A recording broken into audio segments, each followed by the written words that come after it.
Hello, welcome to Rich Life. In this episode, I'd like to share about my net worth update.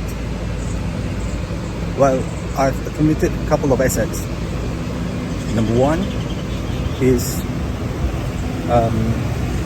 some savings in my Tabung Haji account. That's about 3,000 plus.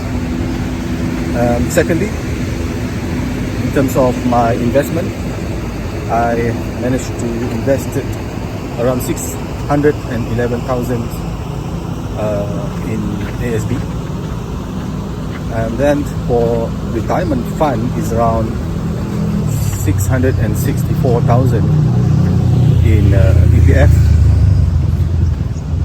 Apart from that, I also bought a couple of properties. At this point of time, I have bought 4 properties. So I have 4 mortgages, housing debt I have now. The total value of those 4 mortgages is around 2.6 million, and the liabilities or the debt that I owe to the banks of all the 4 mortgages is around 1.52 million, right? So I have paid off my car, so I don't have car loan, and the price of my car that I'm using now is a Mazda 3. The market price is around 140,000 ringgit. So all in all, if I take into account the amount of the assets, which is close to 4 or probably more than 4 million, and then I deduct it with the liabilities, which is around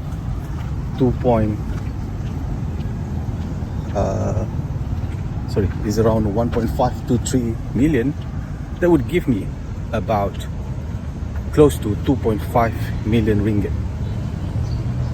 So what does 2.5 million or whatever amount that you have of net worth means to you?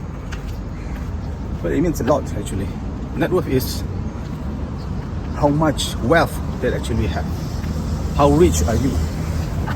Because the definition of net worth is the total of all assets you have, and then you deduct with all total of liabilities or debt that you have.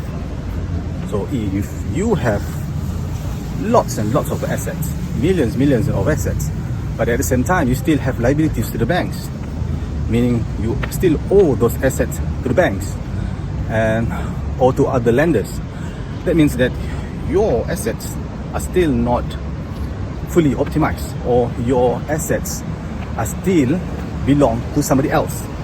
It's not under your names, right? So 2.5 million for me is the amount that I have, and those 2.5 million is actually deducting the amount of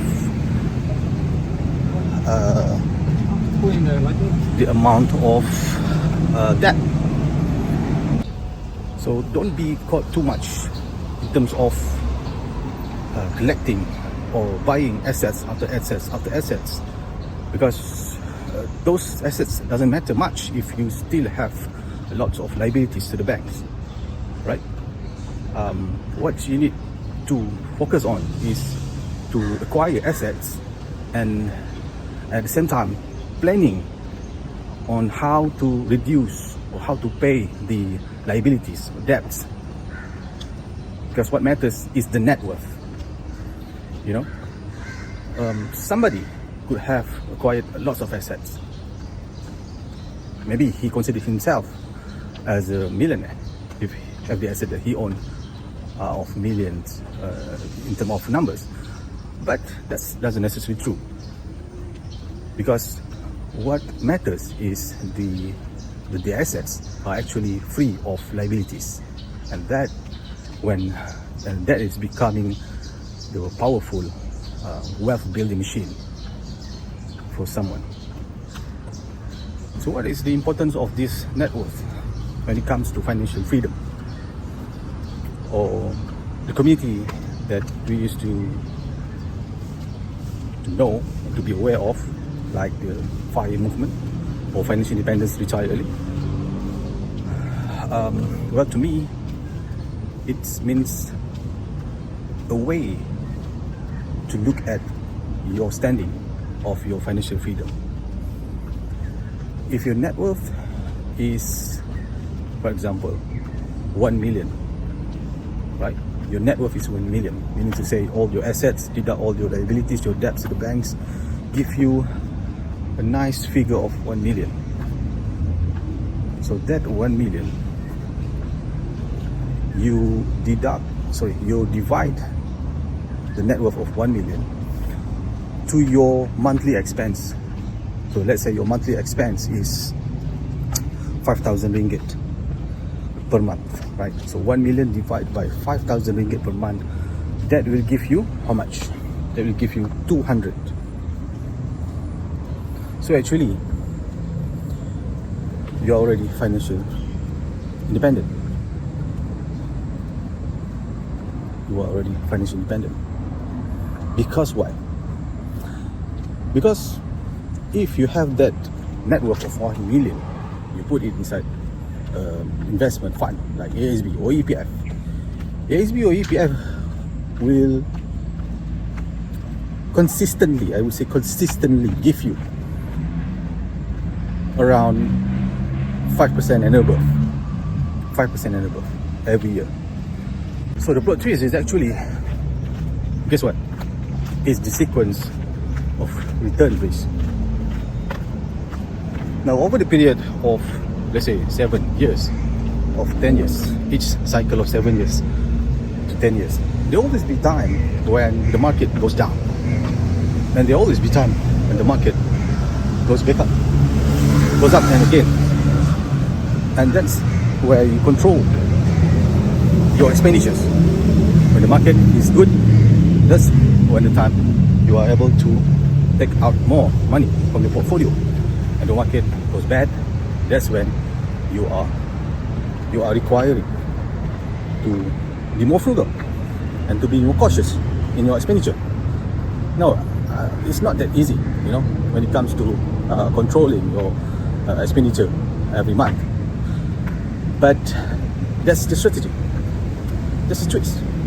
But the example that I gave just now is, what if the portfolio, what if the net worth is in terms of portfolio, right? But there are other situations as well when somebody, like for example myself, my net worth is not only in terms of investment or portfolio, but it is in terms of mortgage as well. Where I have already paid off my one of my mortgages, means to say my apartment has already become debt-free apartment. It's free of debt, no more liabilities. Only need to pay the maintenance fee, the yearly assessment, rent, the yearly tax, and that's all. But I don't owe to the bank anymore, that apartment. And every month, the rental income will go straight away into my pocket, going straight away into my bank. So, and also I have a business which I run with my spouse. Is a clinic right here in heart of Kuala Lumpur. So that gave me other source of income, right? And for those of you who have multiple income sources, that would be helpful, because you would be able to spread your portfolio or your investment and retirement fund longer. If you are able to stretch it longer and longer, that will be better, because in other way you only need to take out a smaller portion of your portfolio, right? For example, if you have ASB or you have EPF, because if you have multiple incomes, then instead of the famous 4% rule of FIRE, you only need to take out probably 1.5%, 2%, or maybe 3% from the ASB or EPF each month for your survival. So for myself, I'm thinking now. I'm at the point of thinking when is the time to pull the trigger? Because on the paper, right, it looks like I am able to do it, but at the same time I'm not sure whether when is the best time to do it. You know, not able to deciding yet. But on the paper, if looking at the maths, having a net worth of close to 2.5 million and with a monthly expenses of around 14,000 ringgit, how much is that? Right, that gives me around 178 number. So 178 number is actually months, and 178 if you divide into 12, is around 15 plus months, and that is 15 plus months of financial freedom. Now I'm close to 40 years old. If I retire now, the net worth would be able to sustain me for another 15 years. But again, as I mentioned earlier,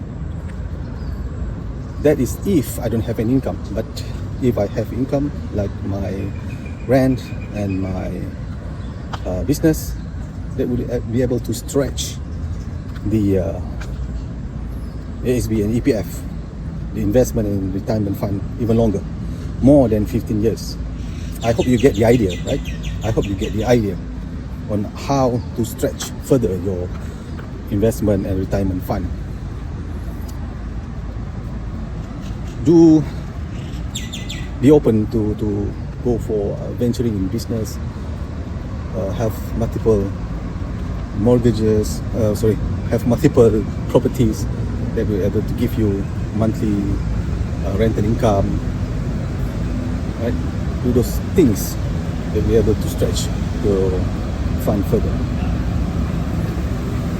So for those of you who are thinking, who are already on the journey to reach your own dream, which is financial freedom, I wish you all the best, and we are in the same journey. And of course, during the earlier phase of your journey, you will feel very, very difficult, like myself. If you have the right mentality, if you have a proper plan, and you work your plan, then you will reach there. You will reach there, and you will reach your financial independence, and you will reach your financial freedom target and destination.